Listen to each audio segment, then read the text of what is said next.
பெண் கிட்ட பேசுறப்ப அவங்கள பார்த்து வியந்த விஷயங்கள் இருக்கும் இல்லையா? அறிவால. ஓ! இப்படிலாம் பேசுவாங்களா? பிகாஸ் அந்த கேள்விகள்ல இருந்து அப்படியே மாற்றப்பட்டு இருக்கும் இல்லையா? அவங்களுடைய பெண்கள் கிட்ட பேசுறப்ப. அந்த மாதிரி உங்கள ஆச்சரியப்படுத்தின மொமெண்ட் எது? அறிவுங்கிறது ஒரு பக்கம், அது எல்லாருக்கும் பொதுவானது. சிந்திக்கிற திறன் அவங்களுக்கு பொதுவானது. ஆனா உணர்வோட பேசிய பெண்கள் நிறைய பார்த்திருக்கேன். என்ன உணர்வுன்னா, அவங்க இப்போ நம்ம ஒரு நல்ல விஷயம் பண்ணோம், சின்னதாக ஒரு விஷயம் பண்ண, அந்த கோலங்கள்ல ஒரு பாசிட்டிவாக ஒரு விஷயம் சொன்னோம்னா கொட்டுவாங்க. இப்போ தானே உங்களுக்கு இதெல்லாம் வந்திருக்கு, ஃபோனில் வாட்ஸ்அப்பில் வந்துருக்கு. அப்போ ஃபோன் இருக்கும், மெசேஜ் தான் பண்ண முடியும். அந்த மெசேஜ் விட ஒழுங்காக பண்ண முடியாது. ஒரு சின்ன இதுதான் பண்ணலாம், 4 லைன்.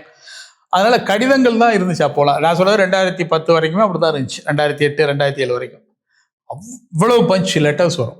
எனக்கு வரும். ஆனால் என்னுடைய முகவரி தெரியாதனால சன் டிவிக்கு போவோம். சன் டிவிலேருந்து விகடன், எங்கள் தயாரிப்பாளர் இருக்காங்களே, அவங்க ஆஃபீஸ் என் பேர் போட்டு இயக்குனருக்கு மட்டும்னு அதில் மென்ஷன் பண்ணியிருப்பாங்க. அது என்கிட்ட வீட்டுக்கு கொடுத்து விட்ருவாங்க.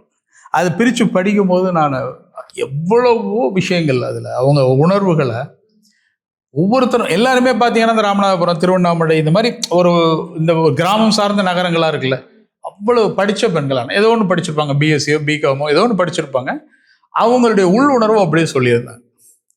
ஒரு பெண் சொல்லியிருந்தது, என் கணவன் தினமும் வீட்டை விட்டு சென்று விட்டு திரும்பும் பொழுது ஒரு விபத்து நேர்ந்து விடாதா என்று நான் நினைப்பேன்.